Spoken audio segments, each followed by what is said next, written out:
Hello again, you beautiful humans. Welcome back to the AJ Roberts Show. Today we have two very special guests. We have Raphael and Jelelle Awen. I had the opportunity to listen to Jelelle's audiobook recently, all 14 and a half hours of it. It was amazing. And I actually finished it right before we were recording this podcast. So the timing's perfect. It's all lined up. The synchronicities have been amazing to why I wanted to bring you this episode today, leading up to where things will be going. But it's to add a lot of context to a lot of things that people may have been feeling and thinking. And I thought it would be a great opportunity. Have a listen to Jelelle's amazing audiobook, 3 to 5D, which I'll get to explain a bit more. I have it here. Amazing.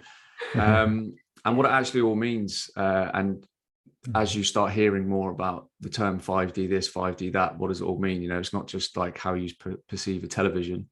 It is a real life reality thing that people are going to kind of go through or are going through right now. So guys, welcome to the show firstly. Thank you so much. We are just so grateful to be welcome to your show and to your special audience. Amazing. And as I was saying, it means a lot that you happen to find my book or my book found you. Kind of works both ways. And then it felt really natural to come on here and digest. Really. Yeah, so I guess, everything that went behind writing the book and the purpose behind it and the impact you want it to have, I'm literally a product of it because I've, listened to it all. I've related to it in a massive way to the point where also I've reached out and then, to talk to you guys about coming on the show and have some awesome conversation. With the book itself, obviously you mentioned that in the start of it that you had to change it slightly because obviously the pandemic all started and, obviously your views and opinions on it, and they were like, well matched, well researched, and I was totally related to it straight away. You saw where it was all a nonsensical way of transferring wealth and getting and controlling people. What was that like when you first started writing a book? Was it quite a challenge? Because obviously it's quite an extensive long book, to have to chop and change a few things isn't an easy task, is it? Well, a lot of it came from blogs I had shared or writings that came out in the moment. So especially the COVID writings were my digestion. We went into digestion pretty quickly as soon as we heard about the vaccine. And it wasn't even the vaccines then, it was just COVID, and then we started wondering what's really going on here. And we've been awakening, you could say, to disclosure for probably over a decade. So it wasn't like shocking. And I've also been teaching about and offering about this matrix reality for a number of years as well. So we really didn't buy it, from the very beginning. And so that made it really easy to speak about. And we also became clear that we didn't want so much to get into the facts of it or prove anything to anybody. There are enough brave souls doing that it was really more about, I think, how do you digest this? How do you reconcile what you're learning about reality? Because I felt from the beginning that there was going to be a huge awakening that would come out of this. That I think, like yourself, many souls were going to go, what is going on in this world? And as I talk about in the book, 3D life, mainstream life got hugely interrupted in a way that none of us had ever experienced in our lifetimes. Suddenly we can't travel, we can't really leave the house in some countries. We couldn't do, a lot of people couldn't go to their jobs. And what I kept feeling, while the source of this was questionable, that was actually a good thing, that pause. It was like this grand pause where we could all stop and feel. And you hear from many people that, during the pandemic or during, what's the word when you go into isolation? Lockdown. Yeah, during lockdown, they started doing more research. They started being more spiritual. They started meditating. They started spending more time with their families. They started realizing what really mattered to them. So I always had a sense that while the motivation behind it may have been a dark one, the result was actually going to accelerate our awakening. Ultimately, and do you think that's because to keep stretching good to like make it better and better and better, you need an element of evil there, so you don't plateau? Would you say that's kind of the case? We've been sleepy for a long time. This 3D mainstream was almost too easy, was my sense. It was too easy to just keep going through life in this eat, work, and that sleep. made it easier, didn't it, for obviously the let's call them the controllers. That made it easier for them because so let's say in our lifetimes, we've majority of people have kind of given the responsibilities of their life away to so many different faculties, haven't they? Whether it's like a medical or education, the police officer, the judge, the teacher, the chemist. Everything you just go, yeah, you deal with that. Just tell me what I need to do. And you then become a lot easier to control, don't you? Because you're not taking autonomy over anything. And that's what kind of the process has been put in place, hasn't it, over a number of decades to get us to that point. But as you rightly say, the outcome has been truly positive for probably a larger number of people. And even people who decided to go down that medical intervention route, who have suddenly seen it for what it is going through that process as well. So that's kind of giving them that uplift. And I'm seeing it, and I'm sure you are, like, on a massive scale within the communities. And the good thing about the podcast and doing the talks around the UK, seeing all these communities putting into action all this stuff that they wouldn't have done 2 years ago is pretty magical. Mm-hmm. Yeah. And is that how you found things, Raphael? Because obviously you guys are now in Europe. Obviously you've been quite well traveled. Has that been as a result of lockdowns and stuff like that that's kind of forced you into this position? Well, we really felt wanting to leave and journey onward, and we were in 2014 looking at the potential for industrial collapse and reading all the conspiracy and which feeling isn't conspiracy. Yeah, actually. Yeah. So feeling the potential for things not to that there could be sudden change in any moment, and that led us into a bit more of at that point an alternative lifestyle. We were off grid in Mexico for a couple of years, and then 2 more years on grid in a tourist city in Mexico, and then back to our home country in Canada. And that was just a really meaningful journey to let go of career as I had known it as a painting contractor, go into our service work and our spiritual journey deeper. Yeah. But in all of it, as you mentioned, that play out of good and evil was really a theme that really, when we feel 3D and how it's kind of a watertight container for good versus evil. And then as we come into a larger dimensional awareness, the question arises about the source of evil. And I was raised deeply in Christianity and spent a long time in it, and that was my learning ground for the time it was. But it was really intense to feel how the perception of good versus evil is the underpinning. And so exploring all this heightened evil in disclosure, that was a real reconciliation point to feel, are we still, are we still at the, Adam and Eve and the temptation and good versus evil, or is this a reality that we're learning in at present? And that is so heightened with the abhorrence that we're feeling when we see the most precious innocence be harmed in what's happening around us, and just people around us. We're having to digest so much of this deep sorrow and sadness of losing something. So yeah, absolutely. Just to touch on something you said there about obviously you brought up in a very Christian household. A lot of people misunderstand the difference between like religion and spirituality. A lot of people who've never really touched on it, and I'd probably use former military colleagues or current serving military colleagues, because I've been in that space. It's just not something you even talk about or acknowledge, and would probably mix the two together or not really understand, because I know I did.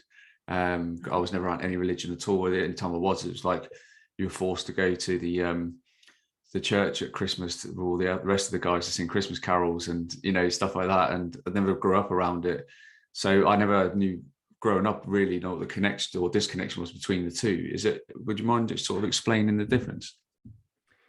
Yeah, I felt as a child, I felt a divine connection from other lifetimes, it feels like, and that got overlaid onto the Christianity at hand, which was more of a traditional one. But something passionate was in me that just came out of the woodwork, and I wanted a more sold out, on fire Christianity, and I embraced that in my late teens, and then went in to spend a couple of adult decades within that. But it was very passionate. It was going in as opposed to just floating through socially. And that deep dive in ended up being my finding the back door a little sooner than anticipated as well. Going in with a curious and an open heart, and a growing transparency regarding my own shadow and the propensity to hide our shadow, because God loves you if you're right, and therefore you need to camouflage wherever you feel you're wrong.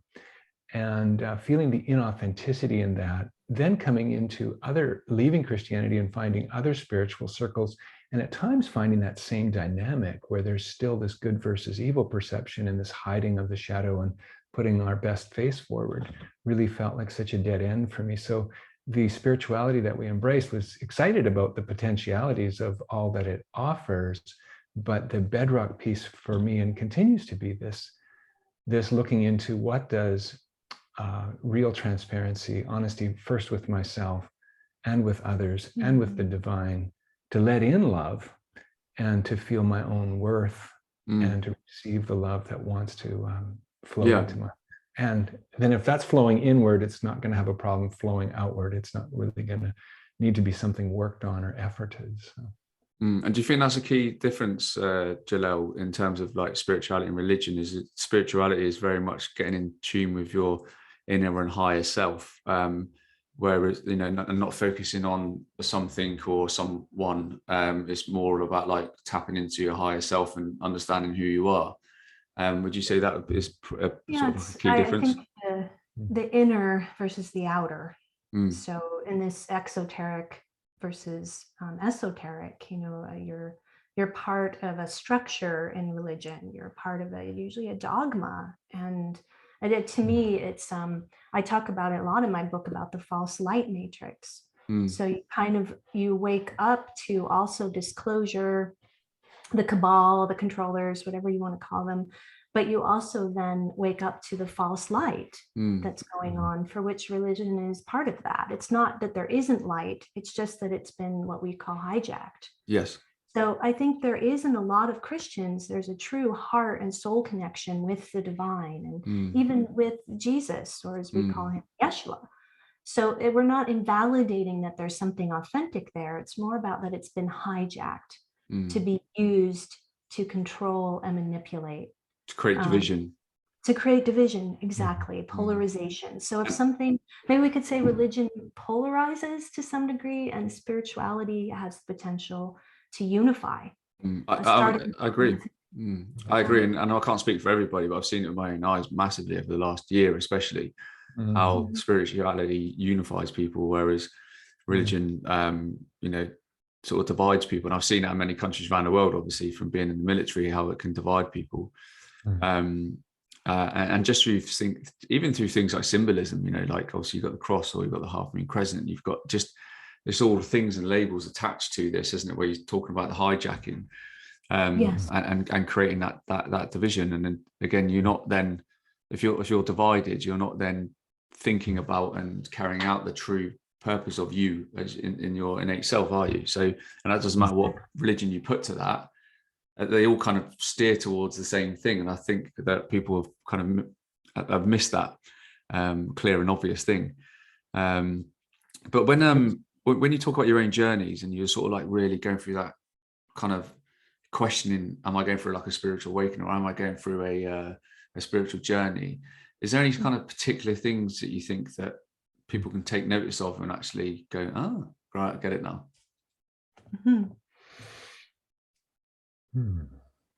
I think for me, my intuition and my thinking, and the level of my thinking, the what I'm paying attention to and deciding instantly not to pay attention to, is one of the noticeable things I found. And you know what came to me first in response was that your life starts falling apart. That's part of spiritual awakening. Mm. It's the hard part, and it's the part that maybe doesn't look so great on Mm. stage. But it's really true. The life you previously had, as you know, we work with parts of the self, and one of the energies we work with is just what we call the 3D self. So you mentioned the military. That's maybe your 3D self was the self in you that could be in the military. That, you know, the family was in the military, so I'm just going to do it too, or however that unfolded for you. And in awakening, you start realizing, wait, that's not actually who I am. That's kind of what's been passed down to me. That's what my family said I was. But as the soul comes into the field, into your consciousness, then you realize that you've been pretending to be somebody, essentially, that isn't a reflection of your authentic essence. And then you start looking at all of your life and the social constructs and the career you've chosen and your likes and your dislikes.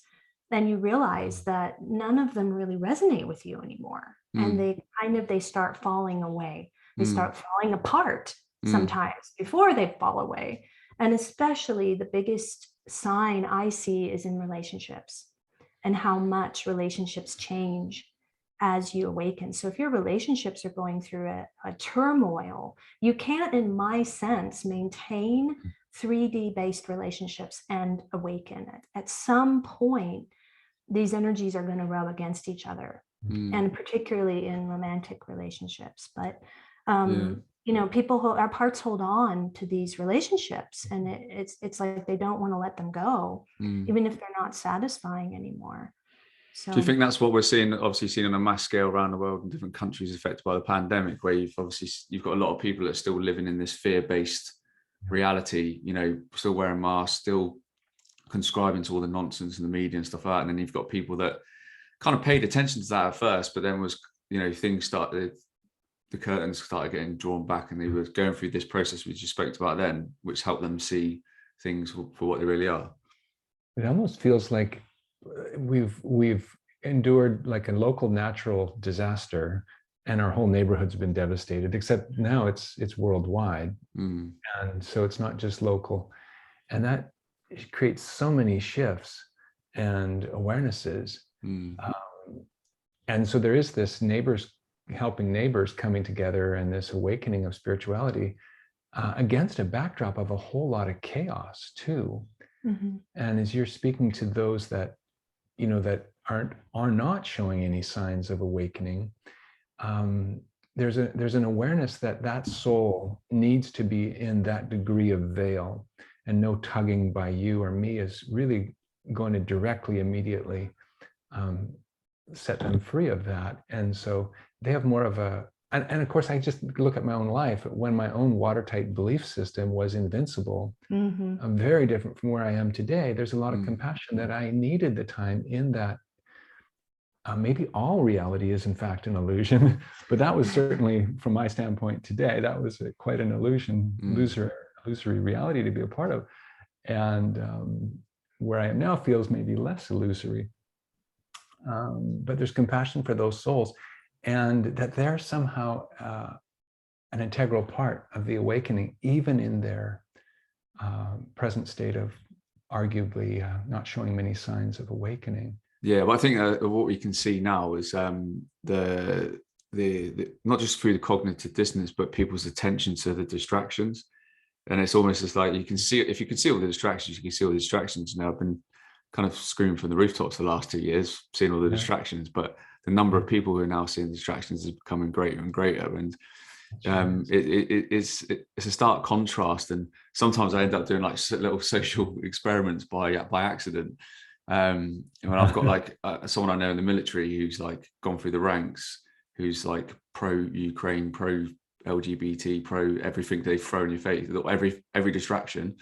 Right. And then I've got people who have like left the military and now completely the opposite way, that do like psychedelic ceremonies, you know, to connect with like higher powers and that. It's just like two totally different contrasts. But again, you can just see the programming and non-programming between the two. Yeah, there's a lot of there's a compassion for those that, like you say, that are kind of, the distractions are amping up, it's becoming more and more undeniable. And so somewhere in that, what looks like a watertight 3D reality of perception and their autonomy given away to others, and following the narratives, there has to be gnawing at the sides of their consciousness, an anxiety about, because collectively we're shifting, and even though they don't look like they're shifting, we are. There is a oneness that we all share amongst having individuality at the same time. So they are shifting, and if we've made a journey ahead, if we are way showing in that respect, then we've gone through some grounds of feeling how to digest this. And these souls, it feels like the veil remaining, really pulled down, has something to do with that readiness to deal with the heightened anxiety. Like, if life isn't what I perceived it to be, then what the F is it? Yeah, and there's so many people like that, within my circles, and I think there's just that they kind of deep down know something's not right, but they just don't want to say, yeah, I get it. What we did was probably the wrong decision, or because of that pride, and I get it. And especially here in Britain, where there's so many stiff upper lips people who just won't admit that, but UK is notorious for it. And then even within the military, for example, you don't speak your mind and your feelings and all this kind of stuff. It's just it's unheard of. But I'm seeing it more and more. And obviously, as I mentioned, I've got several hundred DMs now of people saying they see it for what it is, and they feel tricked and stuff like that, and from my own family. So it's been quite refreshing to see the recent upsurge in that, but which just goes to validate what everyone's going through, doesn't it? I think because of the surge in numbers. That's what one thing I keep getting from the divine and my own guides is that the Great Reset is part of the Great Awakening. We can look at this Great Reset and the darker feeling agenda behind it. But yet, if we're really trusting, maybe this is where spirituality comes in, where you're trusting that it's all held by the divine, you're trusting it's a higher source is guiding and leading, not in an abdicated way, but in a real felt, emotional, visceral way. So you're even when we were trying to travel from Canada to the UK, because we wanted to spend time in Glastonbury, and we did for 10 months. We had to navigate a whole heap of stuff to be able to do that, and then to come here to Portugal. And we didn't end up taking one COVID test. And that was pretty miraculous for that time. It was really the peak of everything. But that was because you super spreaders, you. yeah. But we were so guided the whole time about, okay, now's the time. Now's your window to go to the UK. Now's your window to go to Portugal. And delay a month. We literally landed in Portugal, and then a COVID test was required the next day or something like that. So we just kept, following guidance, surrendering, as we've done for over a decade now, and all the travels and all the shifts. And this one is actually no different. This one just impacted collectively everyone. And, I don't know if you know about this in spiritual circles, they talk about the event. It's quite a popular thing to talk about. And I had the sense that this was the event, actually, that COVID was the event that would shift in huge numbers and uproot. Tipping point. Yeah, that it was a tipping point. Yeah, because I think, like we said, everyone was very comfortable. There was no one's connected. It's just pure disconnection everywhere, isn't it? Even down to the household and that. So the introduction of all what we think is like, oh yeah, all these phones and apps and everything, that stuff, it's just made your life comfortable to the point where you could just click a button and get food delivered to your house, where you're festering over the Disney Channel and Netflix. And that's basically what that was the controller's dream from lockdown, wasn't it? Get all the people funneled into one space and then flood media whilst they're eating loads of rubbish food and drinking all the tap water at home, and like there's some crazy virus out there. And I know we all witnessed it, but it's looking back on it, you can see how it's all gone. So to go through that shift, for a lot of people was, which I've seen has been very, very welcomed, because it's like you said, we needed it en masse, don't we, to take things to the next level in terms of, for all of us, dimensions, realities, and lifting of the veil, as you mentioned very many times in the book. When you say, I just want to say, you accept that collapse and death is part of rebirth. Like, and that's part of spiritual awakening as well, is that we're not, some of the event thinking is this big solar flare is going to come and we're all going to rise up in consciousness. And I've never felt it that way. It's felt much more like exactly what's happening now, which is we're walking this out all together. And some of us are getting it sooner and feeling it sooner and seeing it sooner so that we can help. Do you think that's better long term anyway? Like this is just my view on it, because I'm experiencing it and experienced it. Is by it dragging out like that, I think you're really finding yourself, aren't you? And and what your role is, your purpose, and all this kind of stuff. And I've getting that for a lot of conversations with people, rather than just some like one singular event, and everyone's just like, oh, being rescued is what that feels like to me. So all of a sudden we're rescued from all of this reality. And then how does the soul grow if that's the case, right? I mean, all the growth you've had or we've had. It's brilliant. I'm seeing it with all these communities that we're in, just in these individuals. You're seeing this growth in everyone. It's because I spend a lot of time with them, and they're always commenting on the same with me. So it's really quite remarkable seeing everyone going through these individual sort of amazing to feel what was latent. If I just look at having just met you recently, and what was latent in you and what's come to the forefront. So gift expressions and a lightning rod of drawing audience together for a specific purpose, and an interactive audience, not just spectator sport here, but engaged. We haven't done that. You showed up fairly recently and just whoop, so how many latent gifts are sitting awakening as we speak all around us? And you talked about the signs and stuff like that, and you're paying very much attention to, and it's one of the greatest bits of advice I've had over recent years is to always follow the signs and don't ignore them. Is there anything sort of like in particular that really sticks out for you in terms of like sort of the last couple of years and listening to that intuition and following it, and it just makes sense? I guess I think of the big moves, going from you realize we had 10 different shifts of geography in the last 14 years. And that's a lot for people. And so how were those shifts made? It's not like they were practical. It's not, in fact, a lot of them were made without even going to the country that we were going to. There was no research. It was all guided really about, this is the next energy you need to be in. This is where we really felt we wanted to be in Europe, that there was something we needed to feel there for ourselves, for our own soul work. We were doing Glastonbury in particular. Avalon is something that's in my soul that goes, part of my awakening, as you read in my book, has been about feeling these soul aspects, not as past lives, but as like really alive energies that are available now to connect with, and just sort of there.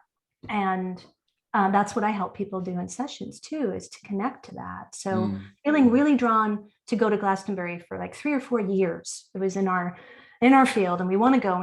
And then we finally buy the tickets, and then COVID happens.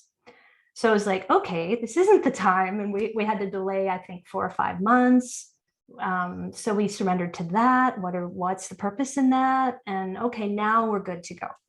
And then got sort of stuck in the UK, because I don't know if you remember, everyone shut down to the UK. They all decided the UK was bad.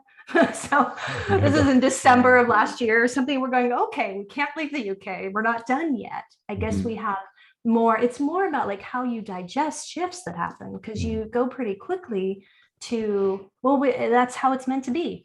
We need to stay in the UK longer. And then we got a couple months in lockdown there, in this place that's usually crowded with people and tourists. And that felt actually quite special as we look back on it, that we wouldn't have had that opportunity without COVID. We got to stay in these beautiful Airbnbs that we wouldn't have gotten to stay in. For much cheaper. So it all kind of aligned. And then the guidance toward Portugal as well, and seeing that, we need to go now. What is it about Portugal that really attracts you? And that was another guidance piece. We didn't feel long-term that, for us personally, it was where would be a setting that feels helpful, conducive, and alive to our next place of service, which is primarily online. And we're a community of 6 of us that live closely proximal to one another. At odd times, we're in the same home, but usually within walking distance. And there's some feeling of, I think a safe place for anybody can be in all different places. But for us, it felt like there was something, a safe haven here, even as heightened as Portugal is as being the most vaccinated country in the world, and has a consciousness that's really loyal to authority, etc. There's a sweetness and a goodness here. So taking those larger steps that maybe to some who have never made a significant life change, our story might sound like, whoa, I could never just take such a grand step. And looking back, I feel how we were guided to take small steps, meaningful small steps that we did have the courage for. That was, okay, this is big, but the grace is here, the stepping stones are there, the desire and the trust, and it's doable. And that would build on it then to give the courage for the next step. But it was coming to terms with feeling something isn't, I left Christianity, and that was the dissolution of my entire world, for instance, a mammoth step in one way, but in another way, it was just bringing transparency, just outing my truth, that I no longer hold Jesus as my personal savior. Well, that was a complete implosion of a world, and then choosing to go on, and finding with each footfall you're met with the ground rising to meet you. That gives courage. Our relationship got challenged by the US and Canada border, and I got banned from the United States on one of my crossings, and so then immediately, Jelelle's coming to Canada. And the backdoor plan was, if that doesn't work, we're reuniting in Mexico. I'm glad at that point in time, we didn't actually have to get taken up on that challenge, but it was, I guess, wanting the changes as well, yearning, trusting to let what life go was bringing. of something was wanting to be let go. Yeah. And securities, familiarities. But does the environment and the actual place itself where you've decided to settle in that, like, offer a lot of like what you're about and what you can connect to and stuff like that? Is that a big part of it? I was going to mention that I do feel there's new earth grading going on here in a very unique way that we, being Canadian Americans, weren't really aware of. Maybe Europeans are more aware of it, but there's a lot of eco-immigrants here. So a lot of expats coming from all over Europe, and even now more and more Canada and the US, drawn to this country for the lower cost of living, for the land. We're in central Portugal, right? We're looking at these beautiful mountains. We're living right by the mountains. We get to drink fresh mountain spring water every single day. We just go up to the village and draw it out.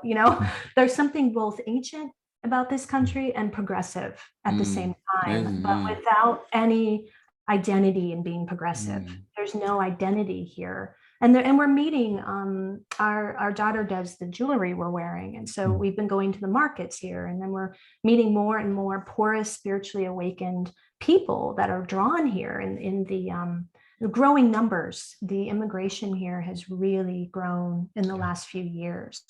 So there's something beaconing from this land and from the energies here. And I think it will become more and more on people's radar. Yeah, it's interesting you say that. I had a gentleman called Jason Gardner on the show a couple of months ago, and he totally left the entertainment industry here in the UK. He was a judge guest on Dancing on Ice, the reality TV show, ice skating. Right. And obviously the whole pandemic started, and they're all out of work, and he just completely sacked it all off and just went to the mountains in Portugal where he's doing permaculture now. And again, he had this like calling just to get away from it all and all the nonsense and that. And it's been great to have people like that on the show, to show people like there is other stuff out there. You're not limited to your limiting beliefs and what you're force fed at school and your 9-to-5 job, and you got to just pay your taxes. It's a great way to share all this different information about like what's happening in the world now, but also like what is available and what you can actually achieve.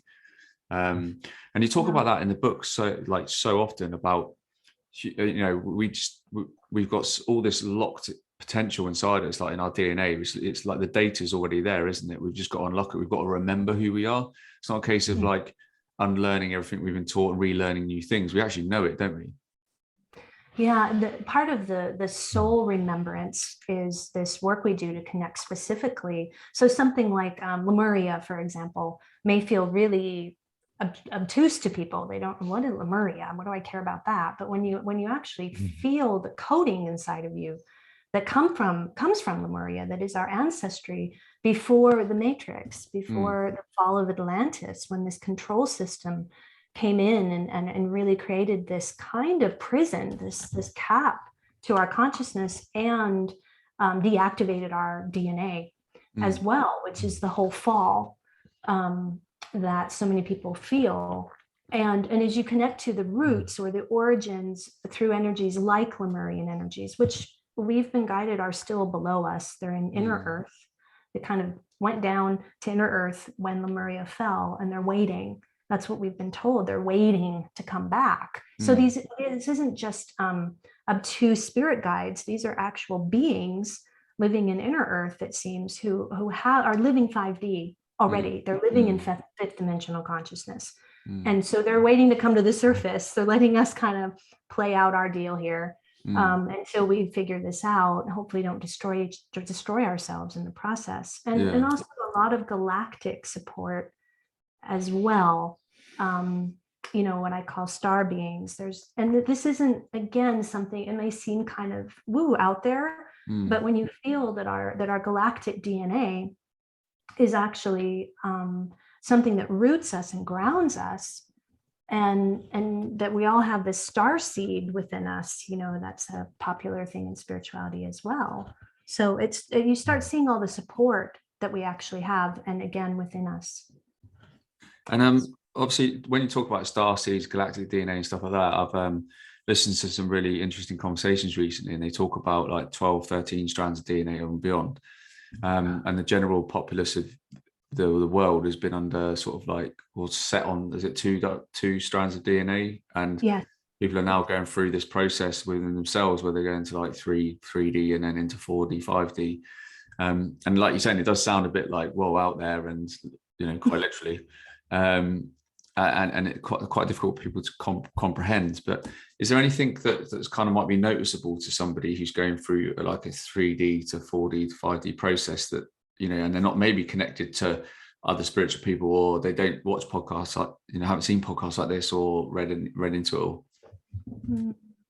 I think what we mentioned before about their life is changing, their tastes, what they're drawn to, what they're into. Everything, there's often, to be honest, quite an emotional depression too that comes with it. There's a sense that life isn't worth living, and not wanting to leave the earth. I've heard that many times from people, like, I don't want to be here. If this is the world, I don't want to be here. And that's actually an upgrade. It feels pretty bad to go through, but it's actually a sign that your soul is saying, you're not meant to be in this matrix reality. You're not meant to be in 3D. You're actually meant to evolve and grow. And so that's actually a sign that your consciousness, your DNA is shifting. You also change your food habits. You change what you're drawn to related to that. You become usually much more healthy and aware and conscious about your body. Taking care of it in different ways. That's another sign that we've seen. What would you add to that? The idea that as we become more spiritual, we're going to somehow heal ourselves. And so we, in our 3D mindset that we're still in, we have 3D, 4D, and 5D are overlapping awarenesses, but the tendency is to think that I'm going to get better. And so we would look for the needle to go in the progressive direction. But if there's a heightening of depression, for instance, or anxiety, that's really a chaotic feeling. And that's really characteristic of that 4D dimension, where the needle looks like it's going in the wrong direction rather than the right direction.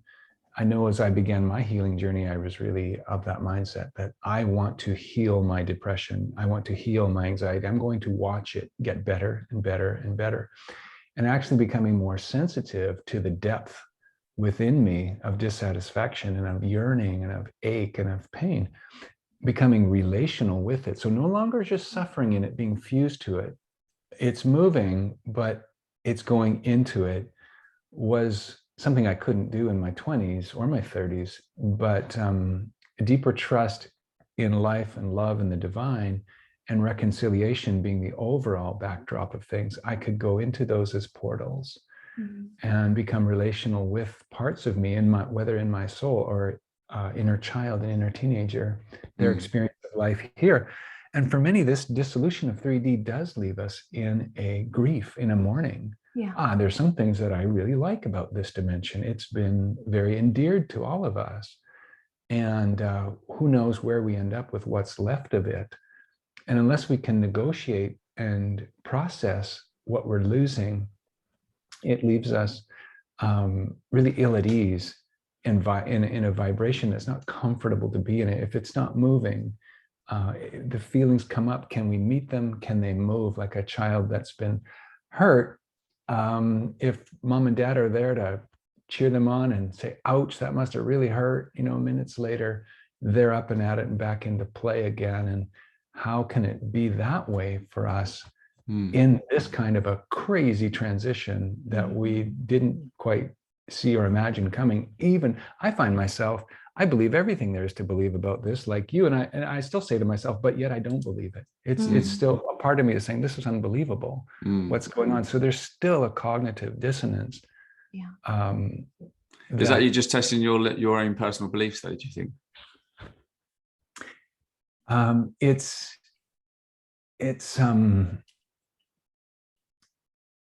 What we see and witness happening around us. I find myself at times just overly indulging in the stories and looking for the next piece of information, as if the awareness on a mental level will help me see the progress, and maybe it expands out my mental awareness of it, but it doesn't give me an emotional digestion. So for me, the cognitive dissonance moves when there's an ability to feel. And that's really, at times, I've just really felt the collective, the one mind that we all share, and feeling the deep sorrow and sadness. And many times we go to a funeral and it's very proper and no one's meant to shed a tear. And if they are, well, okay, let's just very discreetly allow them to have their emotional moment. But getting in the work that we do, and surprisingly in the journey into the emotional body, was feeling the depths of grief and sorrow that there is in us for these soul legacies that we've lost. Now we're losing something again. These two are vibrating off of each other, kicking up remembrance of loss. And then for loved ones that we're losing, and even having our own family members bifurcated in our own circle of friendship bifurcated into these total polarities. Like, it's just such a weird moving narrative almost, but yet it's happening in real life. So yeah, it can be quite confusing sometimes. And I guess like everyone who's watching and listening who have been through a journey of the last 2 years, knows exactly what you mean, when they look at people and go like, just why can't you see what I can see? And it's just that frustration. And, I absolutely get it. Absolutely get it. In terms of, but, if people are watching this for the first time, and like a lot of what we spoke about is a bit sort of unusual for them and stuff like that. And we're all going through this big period at the minute, and then there's starting to hear terms like 5D ascension and things like that. And I'm seeing it all over the place now. And I don't know if that's just because my subconscious is seeing it because I know about it. Or there's that massive amount of people that are now really actively talking about it, learning about it, and want to learn more. How would you describe 5D ascension for human beings? He's handing that to me. That's kind of what the book was, really, is answering that. Also differentiating just from my sense of it, our sense of it. It's not like this is, documented fact or anything about but wanting to define the dimensional, the experience of the dimensions. So the consciousness of them. And I think we've done some of that today. So 3D is really that mainstream reality. And I do feel that we're moving out of 3D actually with COVID. We were suddenly put in a dystopian timeline. We were moved into maybe more of a lower 4D, which is in my sense of it, more of the dark night or chaos or astral, and you can certainly journey out of the body to that, but also I feel like we're being lifted into that in the body. So that lower 4D is becoming more, so you can really get sort of stuck in lower 4D as well, where you're just seeing everything is dark. So obviously there's some people that are being exposed to this information, like you are, that take it to a pretty dark place. We really, this evil force is really going to, cause a Holocaust where 90% of people are going to be dead within 2 years. You hear and see things like that. So that you can stay in that place and vibrate there, but then 5D is inviting you to move more into upper 4D and then 5D, which is this sense of unification. It's what we've been describing about surrender and trust and connection to the divine and connection to your own soul. And trusting the process, like don't kind of like fight it.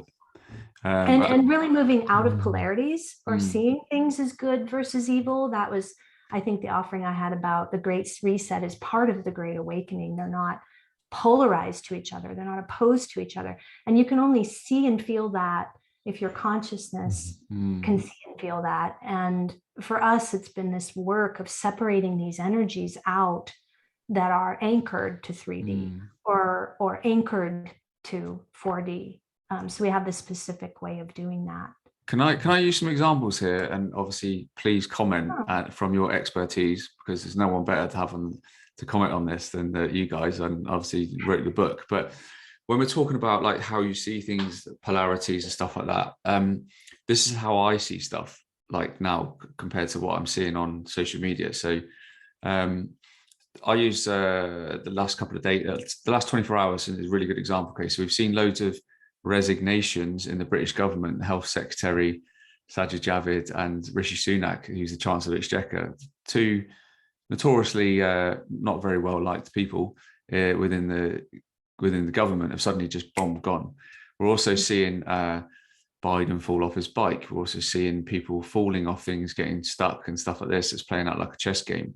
But what I'm seeing is things are happening, and then people straight away are going on the negative, and they're like, they're just going to be replaced with someone more evil and stuff like that. Well, I'm like, no, this is playing out how it's supposed to. And they've even brought in a person to replace Sajid Javid as Health Secretary, who was Health Secretary before stand-in, and then he was the Vaccine Minister, then he was the Education Minister, and in each of those positions, he's lied badly. Like you said, like, kids wouldn't have them. It's not going to do anything to kids and blah, blah, blah. We know full well what's happened. So I see it straight away as that person's been put into that position to expose himself to the public for what he's done wrong, because we need these people to be in these positions, exposing themselves to the tyranny and the crimes against humanity and all that kind of stuff, rather than just taken out. Like, that's the way I look at it instantly. And so the people that I'm associated with. And I think, would you say that difference in thinking is the difference in sort of 3D, 4D, 5D and anchorage that you think of, if your thoughts are instantly that way compared to the other, if that makes sense? I think I would say too, there's a place at which you don't even track the stuff anymore. And that doesn't mean that it's wrong to. It's like that's part, I could feel that's part of your awakening, is that the tracking of it, the offering of it, the way you're seeing it differently from others who track it. That's an important phase. That's sacred, what you're going through there. Just as if someone who's protesting Roe versus Wade right now, or whatever they're protesting, or they're not awakened at all, that's sacred too. There is a point at which you become quite sensitive to even the energies that are disclosing things, if that makes sense. Even the alternative news or the alternative perspective becomes too polarized. And I'm kind of in that place now. When COVID first happened, I needed some of that polarization to just feel it was right around the time of the election in the US and all of that. So I allowed myself to go into it. And then now I'm more in this neutral place around it, actually, where I'll occasionally go on Twitter. I'll go somewhere that has alternative perspective, and then I'll seed it into my own consciousness. But honestly, I can't spend long with it. Yeah, because I mean, it's not exactly a positive thing, is it? And I've even myself, I'm not paying too much attention to it. I'm just like, it doesn't really matter. Like where we're going, that doesn't matter, and that's how I see it instantly. I'm showing people the darkness because people need to see it. You know, especially stuff to do with the children and stuff like that, to understand like what's been going on. But however, show them the light at the same time, and this is where it's going, and you want to be. You know, I think that's, you know, just as vitally important. And you mentioned a few minutes ago about sort of galactic connections and stuff like that. And, you know, myself included, and people in my family, friends, wider communities, and that have obviously grown up watching all these sci-fi movies and stuff like that, and being told it's just sci-fi, it's nonsense. When in fact, there's actually a lot of truths, isn't there, to a lot of the stuff that we've been shown. Yeah. And it's how what do they call it when they disclose that way? It's like in your face disclosure. They're just putting it out there. Hiding in plain sight, you know, and then you can feel like, oh, it is just a fantasy, or it's something made up, so that you'll doubt yourself. Yeah. And you mentioned like obviously about the whole starseed family and stuff like that. Obviously being galactic beings fully aware of us, you know, even as us individuals, but as long as we've got like this veil, we're never going to be aware of them. Obviously when you're going through this process, you do become aware and can make connections and stuff like that. And you talked about it in the book really well about, you know, you start off making connections at nighttime with the stars and stuff like that, which I've done and many friends have done, which is phenomenal. And then you know, you go on to sort of like late, it's all about that, I guess, that opening up to it all, isn't it? Yeah, the galactic activations is kind of another phase of the awakening, where you're awakening out of the conditioning or the programming. You know, a lot of that, the movies have aliens being these evil beings, you know, so you're meant to fear them, and it triggers a programming. I think sometimes a lot of what we have as abduction memories are actually programming. And I had to go through a whole remembrance process around that to finally realize that I'd been visited, I'd been taken by my galactic family as a child. The one memory I had was flying over a cornfield in Kansas when I was like 9. And I also had a really visceral reaction to the movie E.T. Like I was hysterical watching that movie. And it wasn't fear, it was homesickness. It was like, oh, I want to go back there. Just like Elliot at the end is like, E.T., don't leave me, you know. So I had this whole homecoming feeling, and that is what led me to explore it through that homesickness and the feeling of missing. Then it started opening out into galactic activations that came from light language and codes, and the messages I've offered from different Turians, Pleiadians, kind of Syrians, whatever wants to come through. Yeah, I've spoken to quite a few people recently who have connections like that, and it's just from my own, you know, learning really, just to understand it, how they connect, what the kind of conversations like, you know. And you know, if you'd asked me like 2 years ago, would I be doing a podcast about this, I would have like told you to go in the opposite direction. But it just all makes sense, and I guess that's what it's all about, isn't it? It's like, does it make sense? And I love your curiosity. I can feel it palpably, that you're taking in a lot of research and discovery and sharing it out there and helping so many awaken. But then you're in the seat of, okay, but now what? How do we digest this? And is there a larger framework around this, and what might it be? And that open-hearted curiosity, that feels so transparent to me, and just to wonder out loud and not even to have the answer. It's such a gift. The transparency we're seeing in these government offices, the bumbling, stumbling is just becoming too much to not be seen for what it is. It's like the veils of the light factor is increasing. And I don't feel it so much as dispelling the darkness. That's got a bit too much good and evil going on, good versus evil. But I think where the darkness really feels okay, whether it's darkness within us or darkness within the collective, to come back to its center, to its heart, is in an atmosphere of forgiveness, of amnesty, of not being held liable. There's this energy of that's not okay. I'm not okay with it. But wanting to see someone punished to the utmost nth degree and pay for their crimes, Right. if that's being projected outward, that's probably, I would say it is happening somewhere inside of us, because we've had participations in dark timelines in other lifetimes.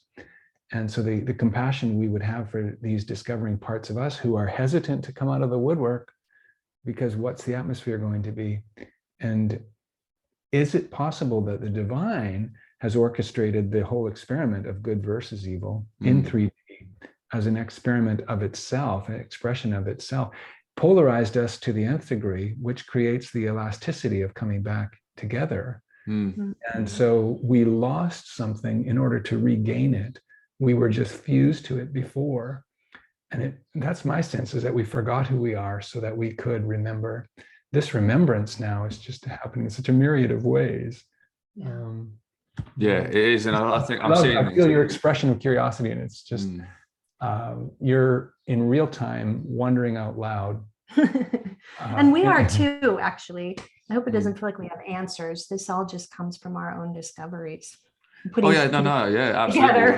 And again, I talk to people about it all the time, about the power of connection. And, you know, it's been my biggest word for a few years now. And it's so important, isn't it? And, you know, the more you connect, the more you collect. And that's in terms of like, not monetary sense, but relationships, information, downloads, you know, whatever you want to, you know, call it. It's just, it's so important. And when you start seeing yourself connecting with all these amazing souls, it's just, you just want to just keep doing it every day. You know, and that's why this community stuff that we're doing here in the UK is just amazing. And I've got some really good podcasts coming up with people that have like started all these huge projects that are just growing arms and legs that are going to be a big part of you know, the future. So it's great to be a part of, and you know, and thank you guys for coming on and explaining sort of like, you know, this whole transition process of what all of it means from a cosmic sense, because a lot of people would never even think of any of it like that. And it's generally going on around us, and you know, so it's great to be able to have people like yourself come on the show and just share that and let people digest it, and you know, test their curiosity and their beliefs, you know, from there. Jelelle, where can people find more information about your book? Well, our website is the best place, soulfulheart.org. Sorry. So it's Soulful Heart, 2 L's with the full. And the book is free to be 5D. So even if they Google that, and it's audiobook, as you mentioned, and print and ebook. And there's also more information on that website. We have a couple of group calls coming up this month, focusing on sacred union. Some people are really drawn to, that's a way of awakening, is through meeting your soulmate. Lots of things happen with that shift your consciousness. I was hoping to meet my who I thought was my soulmate at one point, but then I found out that she was a baddie. So that ruined the day for me. But with the way you're growing, I don't think it would be. It'd be one growing. You're a moving target. Yeah, you'd have to keep up with you. Yeah. But I was going to say too, we have information about the sessions that we do with people, the one-on-one work that we do as well on our website. Well, I'll make sure I put loads of stuff in the show notes. Guys, thank you so much for coming on today. It's been an absolute pleasure. And, you know, we're going to be speaking a lot more from you know, not just from on the show, but moving forward, like for sure. Guys and girls, if you enjoyed today's show, please give it a share with some friends and family, give it some love, get it out there. What Raphael and Jelelle shared today was just phenomenal. It's a truly amazing experience just for me as the podcaster to sit on the other side and just have this conversation, you know, as well as share it out. So thank you guys so much for coming on. Please share it, guys. If you want to dive deeper into more of what is going on in the world, how we can help you sort of go through this transition, please check out the AJ Roberts Insiders World. It's insiders-world.com. Amazing community that's getting built. We've got a forum, we've got a resources center to help you escape the matrix. We've got a whole members area, connect with like-minded people, no censorship. It's just an amazing community to hang out.